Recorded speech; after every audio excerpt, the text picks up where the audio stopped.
À vos préoccupations, nous apportons des réponses. Mesdames et messieurs, bonjour et bienvenue dans l'édition Autokosembo la question d'actualité. Bana Wakasai, Bana partout de Bokolanda Biso. Lelo Autokosembo la question d'actualité nanani na sénateur Denis Kambai Simbumbo.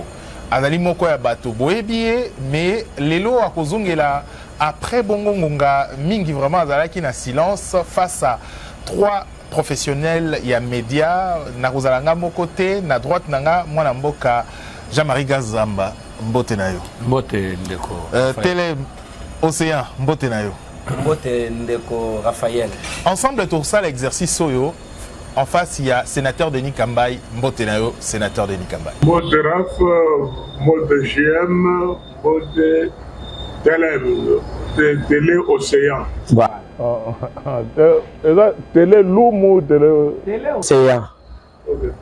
voilà. Au Bosani Kopesa ndeko Kazamba mbote. JM, Jean-Marie Kazamba. Voilà, Tokomi Lilo na makambo ibele ya kuluba. Atanga cravate ya batadari. Akimbangiste. Akimbangiste, ouais. Bienvenue au village Grand. Regarde, on a toujours un regard sportif. Tant qu'on a makambo nyonso.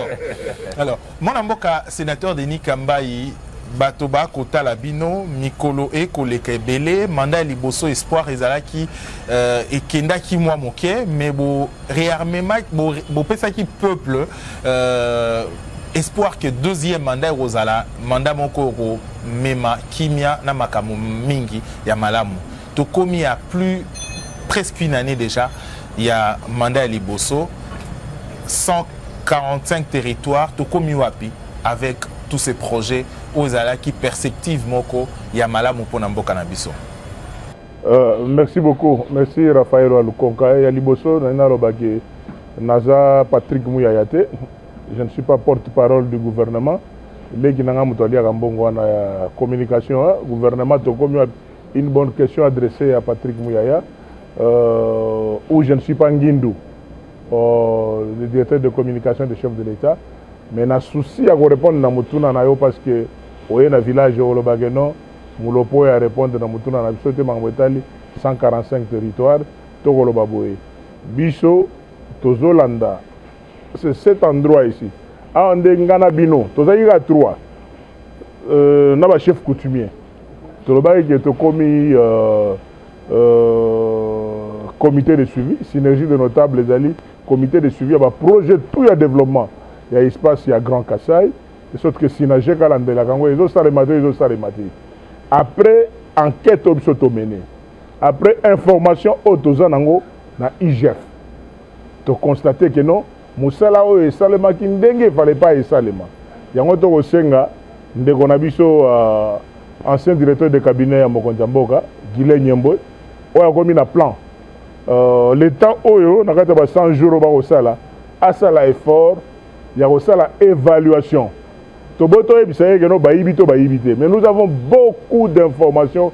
Maramboetali COP. Maramboetali COP na ba projet wana.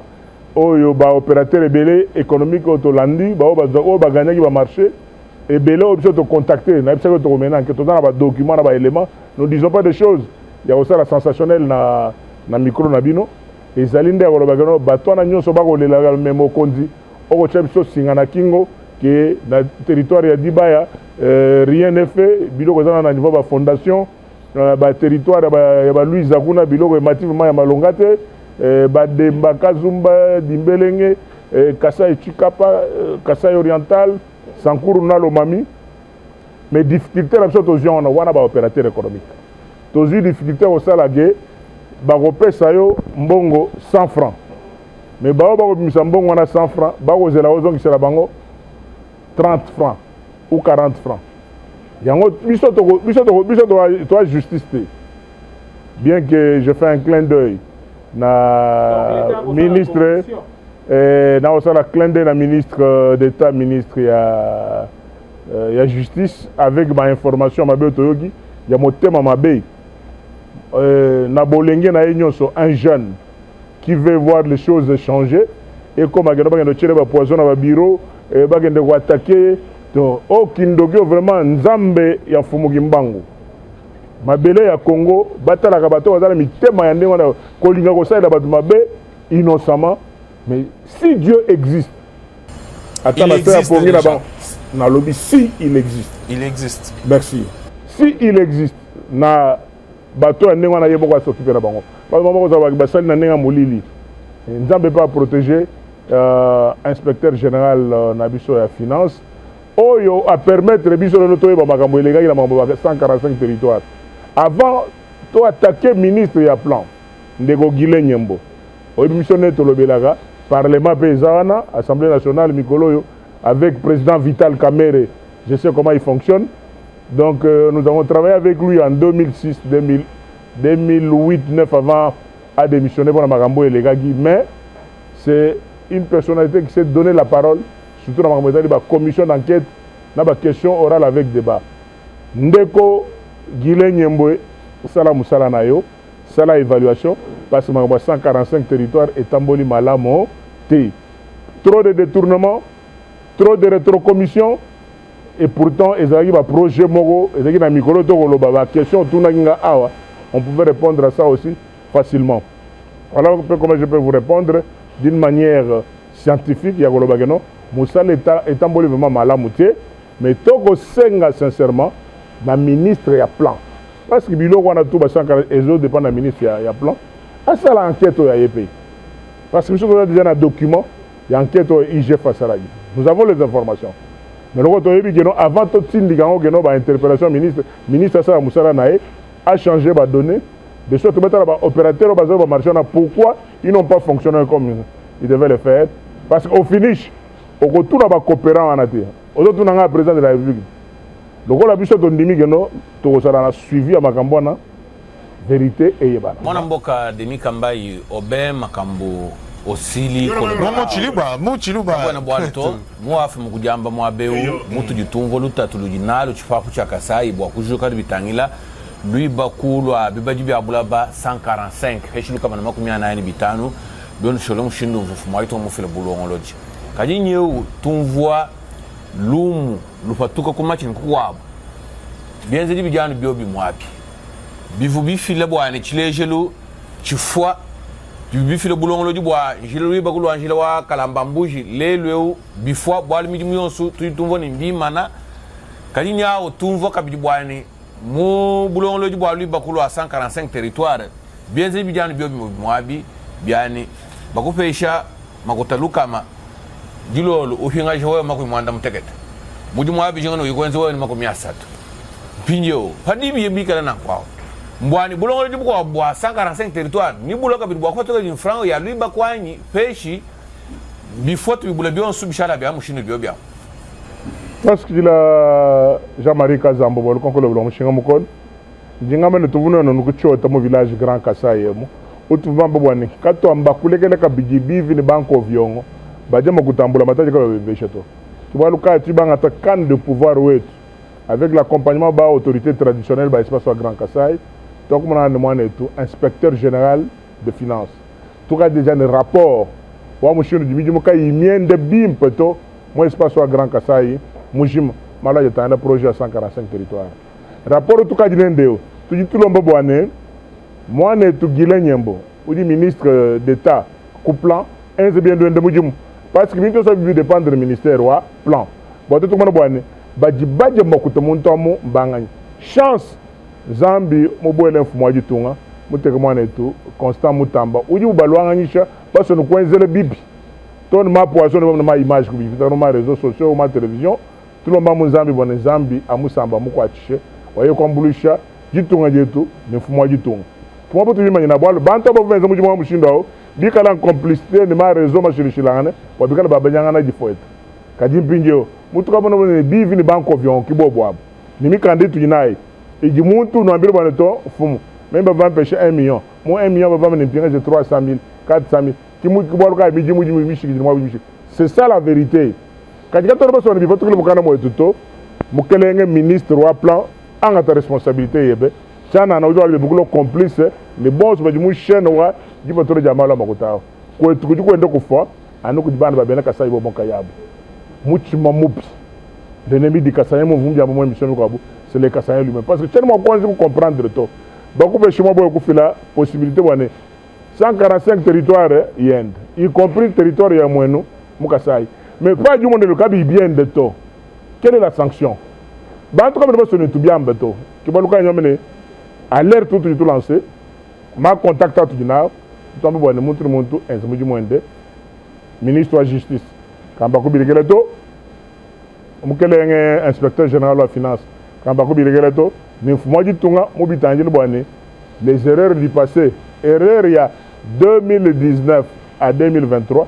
Quand il y a 2024 à 2028. Malgré le projet 145 territoires, qui est d'ailleurs un projet que je vais appeler une souris morte, qui a accouché une souris morte parce que nous devons nous dire la vérité. Honorable sénateur Denis Kambaye, vous êtes le président du Grand Kasaï, mais un fils du Kasaï dirige la République, mais il se voit en Chine aujourd'hui pour encore des autres accords. Pendant que des accords signés pour la République, rien ne marche. Mais cette fois-ci, il est encore en Chine, et justement pour voir la question sur les numériques, la question sur nos minéraux, et quel genre de collaboration. Il a même insisté que le chef d'État chinois puisse quand même visiter la République démocratique du Congo. Vous, en tant que représentant de tous les Kassaïens, est-ce que ça vous plaît, cette manière de faire du chef de l'État? Est-ce que ça va apporter gain de cause? Et à vous la réponse. Merci beaucoup. Je voudrais faire comprendre à tous ceux qui nous suivent, des Congolais particulièrement, ou ceux qui vont nous suivre à l'étranger, nous qui avons la chance de voyager dans beaucoup de pays africains ici, de grandes infrastructures ont été réalisées par des Chinois. Traverser va seulement à Brazzaville, va en Angola, va dans beaucoup de pays africains ici, des grandes infrastructures, ce sont des Chinois qui ont fait ça. Alors, voilà l'avantage que nous avons que beaucoup d'autres pays africains n'ont pas. Parce que ces forums-là, ce n'était pas le forum entre la RDC et la Chine, non. C'était le forum entre la Chine et les pays africains. Mais seulement dans tous ces pays africains, le pays en or, c'est-à-dire que le pays qui peut avoir peut-être une médaille d'or, le grand pays qui a tout ce que les Chinois cherchent, c'est la RDC. Mais qu'est-ce qui se passe que quand vous voyez le développement des autres pays, qui n'ont que peut-être le pétrole, l'arachide, des petits produits, ces pays-là avancent, mais nous qui avons tout, pourquoi nous n'avançons pas? C'est l'homme. C'est pour cela que je bénis le Seigneur pour ce déplacement du président de la République. Et à ce niveau ici, je salue le travail qui a été fait en amont par l'inspection générale. J'insiste sur ça, parce que j'ai les documents. Le travail qui a été fait en amont par l'inspection générale des finances sur la révisitation des contrats miniers. Et la révisitation de certains contrats miniers et la révisitation de l'ancien contrat qui était fait à l'époque de 5 chantiers. Voilà. Alors, vous savez, il y a eu des choses qui n'ont pas suivi parce qu'il y avait des gens qui voulaient se faire payer à la source. Minerais contre infrastructure. Si on a suivi ça, ce pays serait déjà un paradis ou le pays de destination de tous les pays voisins ou le pays de décollage de l'Afrique par rapport aux minerais que nous avons en échange avec infrastructure. Je salue également ce déplacement du président de la République, bien que c'était des gouverneurs du Grand Katanga, de Kinshasa, parce que si nous prenons aujourd'hui le Grand Katanga, ce sont des minéraux visibles, c'est des choses qu'on exploite déjà. Mais ces choses qu'on exploite au Katanga, il y en a en milliers ou en millions dans l'espace du Grand Kasaï, non encore exploités. Je crois que vous avez suivi Charles Okoto, honorable Charles Okoto dernièrement, dans cette réunion que nous avons eu à faire en Bujimaï, de PCA de la MIBA, où nous avons démontré, noir sur blanc, que tout ce qui est dans l'espace du Grand Katanga se retrouve dans l'espace du Grand Kasaï. Ce qui nous manque, c'est quoi? L'électricité, les routes. Si nous avons que des choses, des infrastructures, notamment les routes et l'électricité, nous allons sortir les cuivres plus que ce qui sort au niveau de l'espace du Grand Kasaï. Les cobaltes, le diamant, l'or, nous en avons en cascade dans l'espace du Grand Kasaï. C'est pour cela que j'ai salué ce moment et j'ai salué également aussi les projets que nous avons avec Sicomine, que nous sommes en train de suivre sur des réalisations à venir. Parce que cette fois-ci, ce ne sont plus des discours, nous avons les documents. Nous avons les documents que nous sommes en train de faire. Dans un bon moment, mais nous allons suivre. Ce qui manque chez nous, c'est quoi? On fait des projets, mais il n'y a pas de suivi. Voilà. Et nous avons dit que nous sommes, vous ensemble, Je ne sais pas si vous vous rappelez cette émission, on nous avait dit que nous constituons déjà à un groupe de pression de suivre tous ces projets de développement. Est-ce que c'est réalisé ou pas? Karambambouji, les Chinois vont s'en occuper. Tout ce qu'il y a comme des infrastructures sportives, des aéroports et tout ça, les Chinois vont s'en occuper. Et nous faisons les suivis et nous allons nous rencontrer pour ne pas dire, pour ne pas vous embêter aussi, hein, pas chaque mois, même 2-3 mois après, pour faire l'évaluation. Bomudi mfumo wa kuila chilumbu cha mfumo wajitunga ku Chine kumpala kwa milimu jibana betu ba Chine bakwata kajituriba muna byafu bya bonyi bilibana betu ba Chine bikala bakwata munda mwa itunga Kongo mungalata myanda nanga yanjila kabiano bifila bifete bishita matobwa Chine bwalu jile badi mwenza ngondu isambombo ubanshika bilibina kibwato tukuyikuba lomba kabichi jile ngondu mwanda muteketa mvuluji kushire isato bina bibwele eske kama ena kumushini mwakure kurire kuna shikwanga tanfranga mina ina shini mwakala bashinwa bumbula mabanje etu bayanao batufesha franc mais tout recourir na shiku main d'œuvre locale badi bamanya ba fil expertise wani jili tutwenze ni beton iji nenga mifita ya bitim kufila franga ayipinyewu kudi main d'œuvre locale ma entreprise eto amunemu bwana batwenze da koko njile ya inenga ilimikala adapter ni réalité climatique waji tu ngajetu par exemple muchifaku cha Kasai. Merci beaucoup Jean-Marie Kazam. Ujumani malo abunya tujitupanga bato tukujenzela mbo abuivi. Ujumana onyuma kupesha la route numéro 1. Tronçon entre Kamo Shakana Ngambuji. Kamo Shakana. Presque la route numéro 1, c'était la Banque mondiale. Alors, comme Banque mondiale de financé, amun anko cop kaye na moto. Ni ma ko patula information mi ko. 8 millions ya ka patula bo ko nzelo wato. Bi jamba bi ba pêche bana ben. On leur a donné 8 millions de dollars. Je voudrais éviter des polémiques. Je voudrais rester scientifique.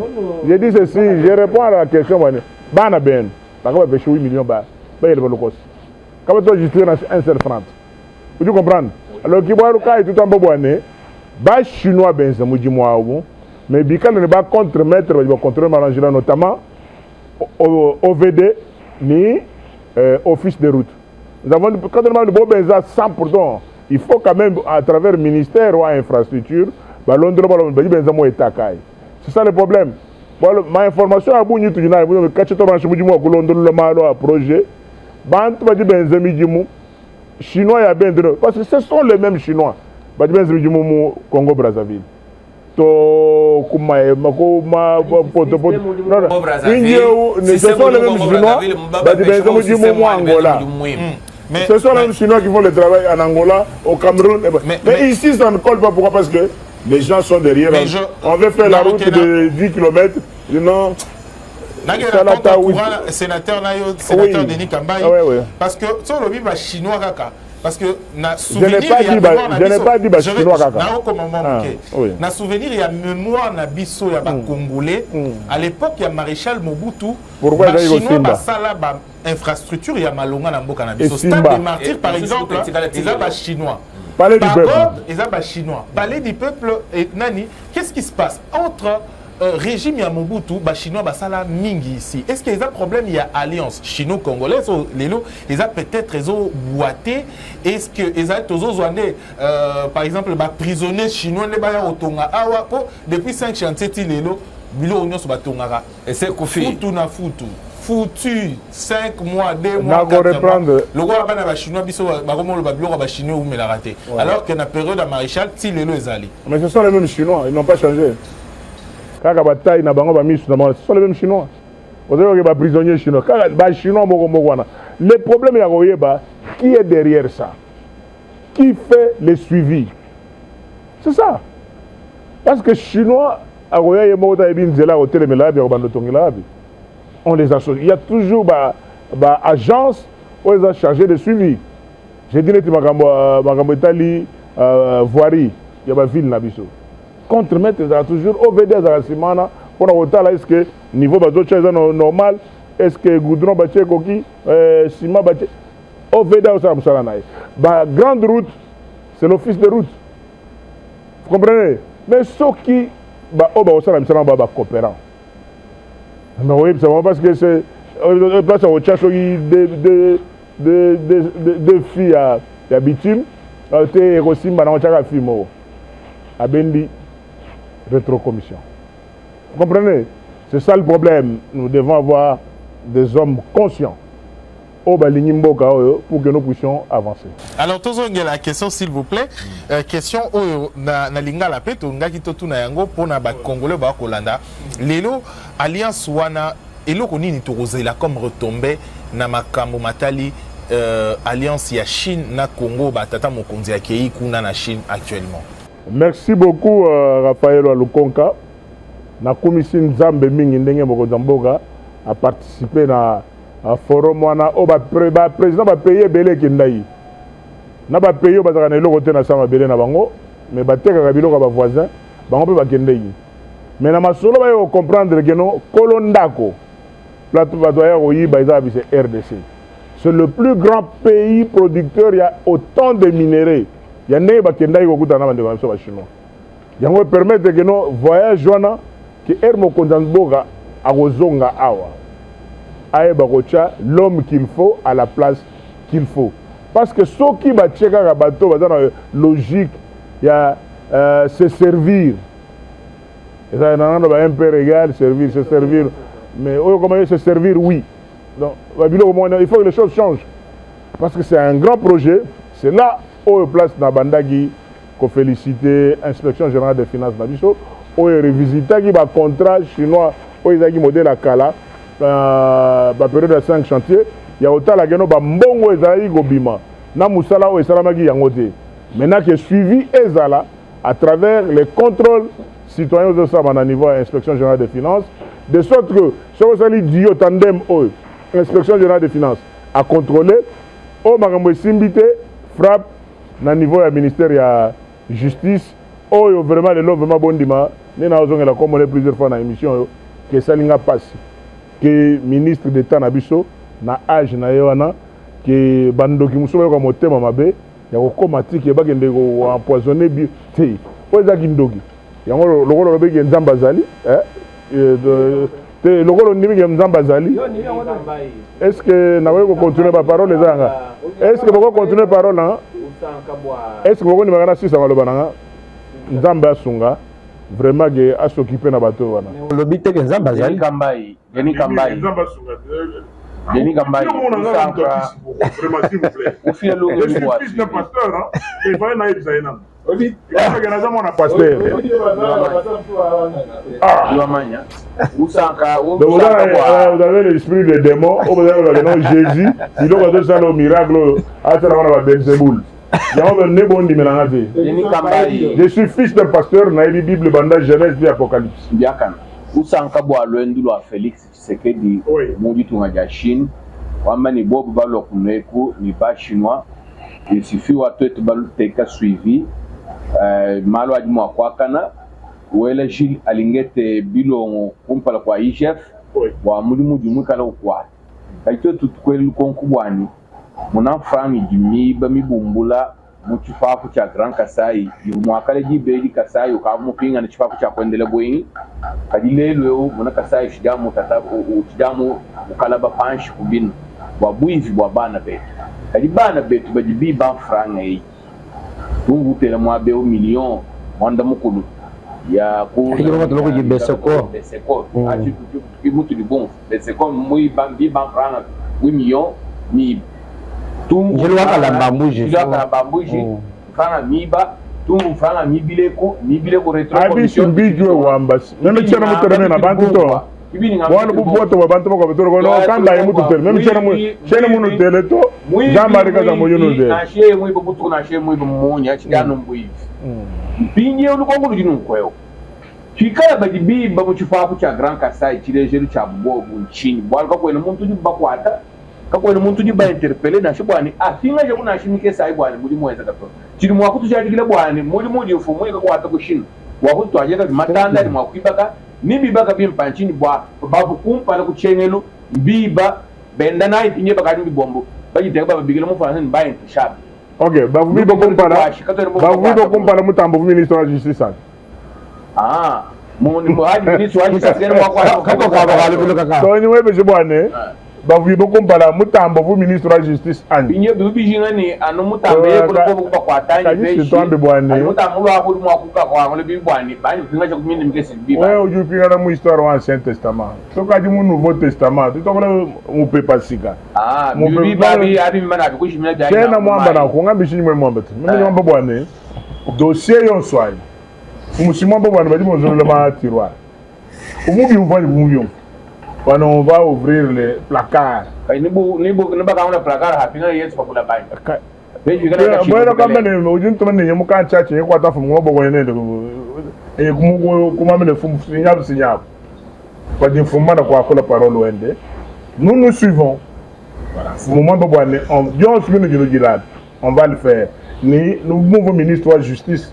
Nous avons dit que faut que nous nous mais papa, les journalistes sont tout le monde de malheur. Il y a un problème au bout de Saint-Thomas. On a savoir que vous m'emballez. Oui, tabato. Ah non, je vous dis. Oui, nous consommons tamba. Toi, nous n'avons pas fini de faire les vocations à la moine. Oui, on va voir ça. Avec la robe, on y a dit en couche. Vous êtes devenu pas comme ça, en couche moi, ça vient coucher. Je vous tourne dans le coup de la voix. Les gars, vous êtes pessimiste. Quand le gouvernement vous l'a tout le monde. Les gars, vous êtes pessimiste. Vous êtes sur mon phone, puis tout ça. Mutamba ou Dieu, j'ai la ligne de Dieu. Ça va te rencontrer. Raphaël. Denis Kambaye, excusez-moi, je sors un peu hors de l'émission. Bon, des fois, vous avez toujours une tendance de croire que Théodore, c'est un canular. Non. Maître Kobo était en... Ça, c'est mon émission. Je suis votre invité. Je sors un peu de... Vous n'avez pas une émission ici. Vous êtes notre invité. Est-ce que vous savez que vous êtes au village Grand Kassai? Non, ouais, c'est votre plateau au village Grand Kassai. Il ne faut pas chercher la porte pour sortir. Et c'est moi votre invité. Et ici sur le plateau, je parle de moi. Denis Kambaye, vous êtes au cadre de ce regroupement politique, FDCA. Après plusieurs mécontentements, après plusieurs cris, et surtout de détresse, enfin l'autorité morale vous ramène à l'ordre. Je ne cesserai jamais de tenir ce qu'il y a à la ceinture. Mais tous ces mécontentements, vous qui aujourd'hui vous vous dites, vous ne nous êtes pas retrouvés, est-ce que cette décision est la bonne pour la marche de votre FDCA? C'est une question hors commun, mais donnez-moi la réponse. Ce qu'on appelle un train, il y a toujours ceux qui tirent le wagon, ça s'appelle la locomotive. Pour que le train ne puisse pas dérailler, le train doit suivre la locomotive. La personne qui a parlé il y a quelques jours, c'est le président statutaire de l'AFDCA. Il y a AFDC et AFDCA. Et voilà, étant parti politique membre de l'AFDCA, nous devons que suivre ce que la locomotive a à dire. Donc attendons le congrès. Nous sommes dans l'union sacrée. L'avenir entre les mains du Seigneur. C'est clair. Question moquée dans un sujet, moi, je suis un chantage. Politiquement parlant, on a vraiment tout ça débat dans Steven Bigaï. Sincèrement, on a tout ça débat dans Steven Bigaï. Ils sont sérieux. C'est mon frère, je l'aime beaucoup, mais moi je suis politique. Ah, politique était? Non, mais il y a des syndicalistes. C'est ça, on devient politique par rapport à ça. La circonscription. Donc, il y a un Zelana Ebisayo. Oui, tu as un chance de l'eau. Politique, il y a un. Moi, j'ai commencé la politique à l'école primaire à Nungade dans ma tête. Comment ça? Dans l'année 71-72. Au bâtiment, sur le Bazar.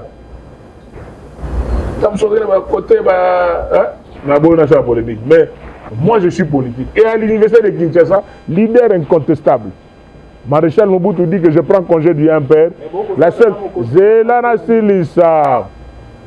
Je n'ai pas le temps à perdre, à faire des polémiques. La bateau, politiquement, dans le niveau, moi, je suis politique. Il faut que vous ayez en face pour répondre. C'est un débat. C'est un débat contradictoire. Tout est politique. Il y a un beau chaos, banda to banda. Oh non. Il y a des arrivistes en politique. Vous comprenez? C'est-à-dire que orgueil, moi je suis politique. Je n'ai pas le temps. Et là, au moins, autant que je suis Kindogi Angwana, bateau beta masolo na bango, yo sauter au côté. Est-ce que ça m'a brave de ça? Oui, hello, hello, Kababe Amboga. C'est là. Est-ce que non? C'est un président parti, non? Nous alliés. Oui, président parti, président parti, non? Au moins, il va y avoir comprendre Namboga Nabiso. Ceux qui m'ont se retrouver dans ma soloté, à comme gris. Vous comprenez? Mais nga batuboni ba benganga. Yo zo lo baga ma yo sacré na dayo zo Congo mo balo yo za ministre so Congo monde entier. Ba tout il le ba tozer ka deninga mbay. On l'attend. Mais moi je dis j'attends le temps de Dieu. J'attends le temps de Dieu. Lelo a Jezo Poussana, Nikolozo Kende, va éviter ya Nzambega. Already a Mbaga biso zelaka ya Nzambe, pour appeler ça temps plein. Je n'ai pas le temps de perdre de faire des polémiques avec bateau politiquement. Denis Kamba et Fadi Mouina Wapuila Chilombo Chaïno sacré, toi en une bénigne sacré quand il n'emboulit champ pour moi du tout. Badi Bambuli champ pour moi du tout, Kimbo ya Kopenda, Kimbo ya Kwelio Jimotion, Kuko Somotu, Chile Cha, Modeste Bach, Kwebo, mon nom dit Tato, mon péché Félix Antoine Seguetiombo, majorité parlementaire, en 2018, tour 2024, mon nom dit en 2023, où l'on a une force politique, quarantaine de députés nationaux, autant de députés provinciaux, autant de conseillers communaux, n'en parlons même pas. Wangata bonsoir ou péché Félix Tshisekedi Wanitato. So Mumbukelena Mbobo Muntuka Kotachito. Kajano Modeste va tu go Boudouenzi Bimpao, qui wa Kushifa, kwa Kwasibinguma, kwa Kujingile Bidje, kwa Kujingile Anubwa Kumuson Kaja, ni Fumwa Diton. Chidi Chimpancho Chachi Padibena Ditunga Binja Bwane, Banufeshi Jitalala, Banubaka Ditunga. Nyere wan pechi force politique wende bwana wibaka jitonga mojitalala nuka ita binuka baka bijuko mushifa ko mujibyo ana moji no mufo ngo ko manamushi yondo muntu ngwele menji bwana bajiba shifu muntu mushindo kampani nton kwambila ngambulo bwana chito soupçonné bijumi chima ya muntu. Je crois que ouais mulonde professeur Bahati clairement moi babwane ujuji remettre que sa gestion pour moi du temps. Attendons voir parce que c'est un message destiné pour dire pour moi du temps. Attendons voir comment Fumunika Tchako Angata. Parce que la vérité est que parmi Bantou sur Mouignon sacré, même tout le monde est bouni. IDP c'est ailleurs. Non mais le président, même tout le temps il a monté. Quand on a moi on sincère, président candidat, c'est parmi les premiers regroupements où vous prononcez, on a dû soutenir le président en ce que sur ce plateau. Mais bien que Chalambinho, sans entrer dans les polémiques, quand on a dit alors, la question sur la problématique des émoluments des sénateurs sortants. Voilà. Oui, Kambaï. Je sais que vous êtes parmi les mécontents. Vous êtes un ancien sénateur, la législature passée. Jusqu'à présent, j'ai vu même les députés qui sont d'ailleurs qui ont passé nuit dehors. Ça fait pitié. C'est quel pays nous sommes? On se demande des fois pourquoi il y a toujours cette question des émoluments qui, jusqu'à ce jour, n'est pas encore résolue. Et quand vous allez me répondre à cette question, je vais descendre encore rapidement au Kasaï central. Cette question se pose aussi avec le gouvernement passé, votre frère Kamboul, parce que vous êtes président du Grand Kasaï, qui ne parvient pas aussi à payer les émoluments des anciens députés et autres. Pourquoi ces histoires? Pourquoi ici vous bravez la bravoure de Gilles Alinguette? Vous dites que non, il fait bien du travail, mais tout cet argent qu'on amasse là, ça sert à quoi? Ce sont des argents, de l'argent plutôt qu'on garde dans des coffres pour dire que nous avons atteint tel montant, tel chiffre, pendant que le député, le sénateur que vous êtes en train de quémander sur votre propre salaire. Vous quémandez le salaire. C'est un danger pour la République, peut-être, si vous avez quand même un mot à nous dire là-dessus. Merci beaucoup.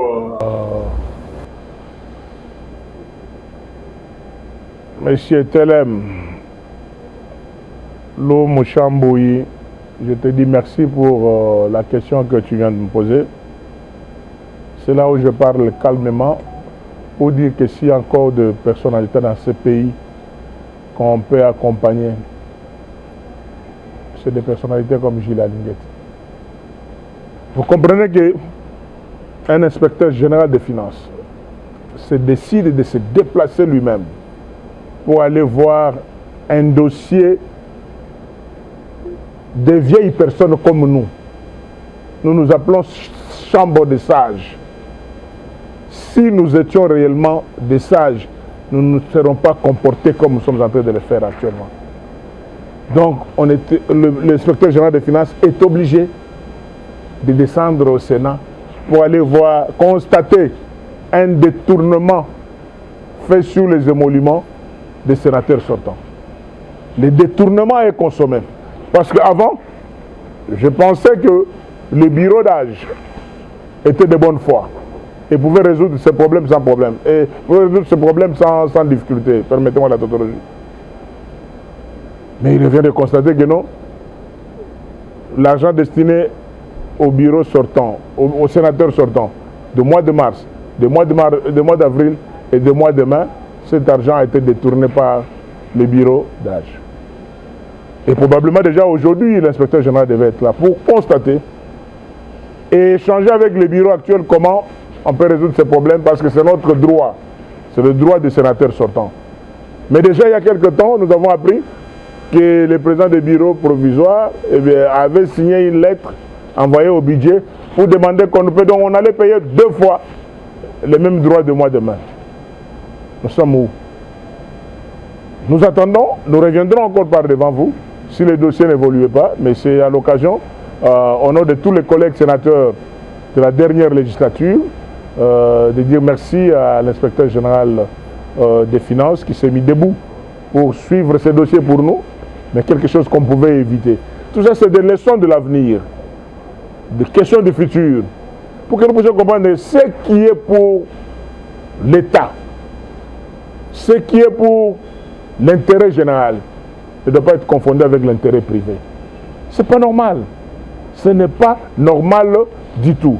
Attendons voir. Mais pour répondre à votre question ça c'est pour les sénateurs, merci à l'IGF qui a pris le dossier entre les mains. Nous croyons que dans les jours qui viennent, nous allons rentrer dans nos droits. Mais pour ce qui est de province, j'ai été gouverneur de province. Ce n'est pas les gouverneurs de province qui payent les indemnités des membres du gouvernement provincial sortant. Ce n'est pas le gouverneur de province. C'est toujours le gouvernement central dans le cas de la rétrocession. Est-ce qu'on appelle ça, parce que la Constitution parlait de la retenue à la source, mais le gouvernement central, depuis que nous avons voté notre Constitution, ne fait que la rétrocession à volonté d'un peu de moyens. Donc je crois que le gouverneur Kamboulou serait en difficulté. Il n'a pas ces moyens pour payer au gouvernement sortant. Mais peut-être le gouvernement central puisse y penser. Voilà Théo. Comment... Question congolais, dans le sujet de l'évolution des sénateurs, aujourd'hui, les alliés détournement au côté de détournement à niveau ni qui est bien. Les alliés au bimito à côté de l'eau de détourner. La constitution de Raphaël, sénateur Baponagaï, n'a pas député provincial. Mais pour bénéficier de l'avantage de l'Union, pour la confirmer, il faut valider le mandat dans le Sénat. Il y a une validation de sénateur au mois d'avril et ça mis dans le mois de juin, le 6 juin. C'est que ceux qui continuent à faire le Sénat, ils vont doubler le mandat, mais les tirs vont continuer à faire le Sénat ou le Sénat sortant. Mais il s'est fait que les 42, les 36, mais ceux qui ont doublé, ils ont fait les 20. Les soldats, c'est les 20. Mais ceux qui ont fait les 20, ils ont fait les 20. Et il y a les 40e. On a dit les 30, ils ont fait les 20. Il y a le roi, l'esprit qui noie, compter dans les mois. Ah, papa n'a pas fait les 30. Les 30 au PCD, les 31 au PCD. Donc ça va les 32. le 32, le 33, le 38, le 39, le 42. Bon, toute l'année, au foot. Tout ce que Raphaël me dit, il passe. Il y a un des non, le paiement à Sénat sortant, il fallait ça en mois de mars, avril, mai, et il y a tombé pendant que le bureau sortant, c'est ça qui est remise de reprise, le 17. Et que le moyen est tombé, mais le bureau provisoire est détourné en haut. C'est ça qu'on appelle détournement. Détournement, c'est que non, au déplacé, au ezala qui destiné à Magamoussous, au salaire Magamoussous. Mon Moussous, c'est en dehors de détournement. Mais maintenant, tu là, mon conduit à l'inspection générale des finances, tout le monde en est aussi Salikamboyo. C'est la place de Télémélie. C'est pour cela que nous les soutenons par rapport à ça. Nous les soutenons par rapport à des marches pour la voix de 100 voix. Nous les soutenons par rapport à cela. Récemment, tout le monde a dit que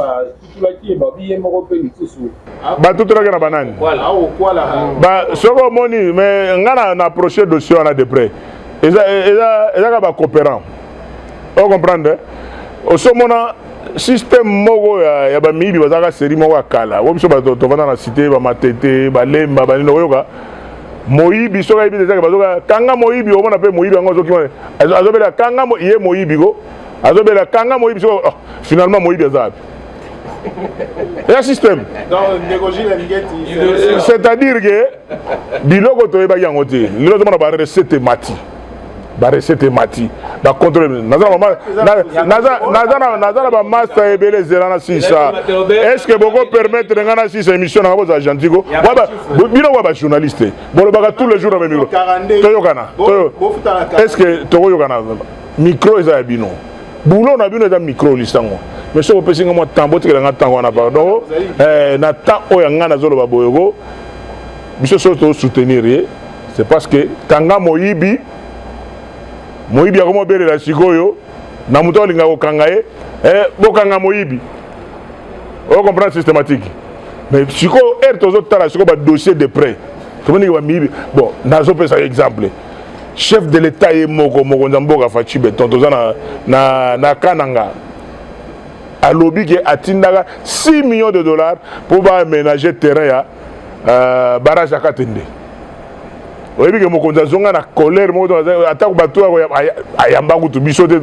Comment on envoie les gens retournent? Le solo a un conflit entre bateau fake na bateau bani otanga bango to baliaka 8 millions. Bali déjà 8 millions. Est-ce que na tika émission na pesa ngo griffe go? Te pardon kotanga na ba faux comboter na émission na pardon. Mais c'est quoi mutali? Est-ce que ko tika na ta émission na te ko fula bateau na émission na ngana Denis Kambai papa. C'est-à-dire que non, c'est qui encore? Vous comprenez? Mais nous avons l'équipe, attends la cité Denis Kambai. Donc, tu as un griffe différent. Et nous avons un griffe. Donc, il y a déjà 8 millions. Na milinga bona miyebi papa na lobby tobi manoga na car c'est la zana ibsabino bato tuna geno pourquoi yo fima ba car no poto ndenge moko te soto bimi na bino awa bino boko lega menga ba petit ba hotel misanga ya solo longi ki sasa c'est longi c'est mais c'est pour cela que chaque matin, avant d'abîmer, petit besoin de partir, chaque matin, on a abîmé, on a même ligne, $200 en changeant par francs Sika. Pour partager avec le peuple. Vous comprenez? Mais dans le lobby, il y a un million à yo. Au moins, il baton bongo. Au moins, il baton belambongo. Zéra. Au moins, il baton belambongo. À quoi $100, $200. Au Kabeli Moutou $500, mais on a Kabeli Moutou 50 000 francs à billets Sikana. Au moins, on a avec plaisir. On a solo la bien. Vous comprenez? Donc, Bamiyibi, Oyobako Kangabango, et pas IGF a constaté que bato bako yiba bango ndé siko ba s'organiser ba bengi ba petit mu confiant na bango ba tche bango mwa eloko bolo ba mutalinga kanga biso ke yepa za moyibi. Donc voilà.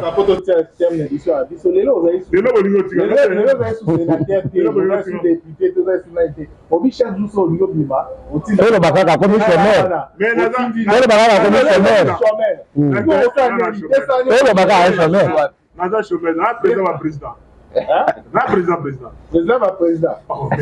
Maintenant, président Grand Kassai, président. Donc, Nana ebite na président. C'est na Tuni Bino, bozo tunanga, naza président. Na président. La number one abiso. Boyebe colonel. Boyebe colonel. So so là. Mais ils ont l'espace ni. Il y a un espace à Grand Kassai. Mais Aza président Batunyoso, mais Jésus de Nazareth, bien. Allez, faites de toutes les nations les disciples en commençant par Jérusalem. De Nazareth,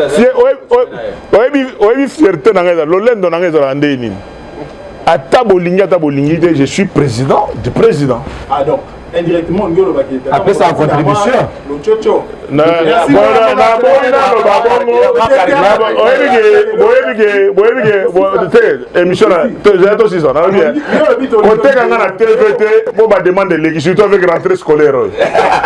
J'ai trop de demandes, donc au moins ambassade. Rentrée scolaire, donc trop de demandes. Na Kitambo magasin. Eh bien, excellence, tout ça, petit 50 litres. Ah, yo, président. Vous comprenez, il y a un canal, je suis prêt. Donc, nam tombongo. Soki mutana, na espace ozo konza. Ya no la vie Eguake Omer, na série wana. Ye bazala président. Mais série wana ba no diama. Yo lingana l'action bulletin na zibo na poser un problème na hôtel. Merci Raphaël. Vous avez la possibilité, ceux qui sont en ligne, beaucoup de l'analyse sur internet, na site internet tel LM Océan Télévision, Casinfo TV, sur Info 243, na média sur la télévision. Merci Navino, merci la disponibilité d'ailleurs, sénateur Denis Kamba, de commune, merci à l'émission, merci à toute l'équipe technique.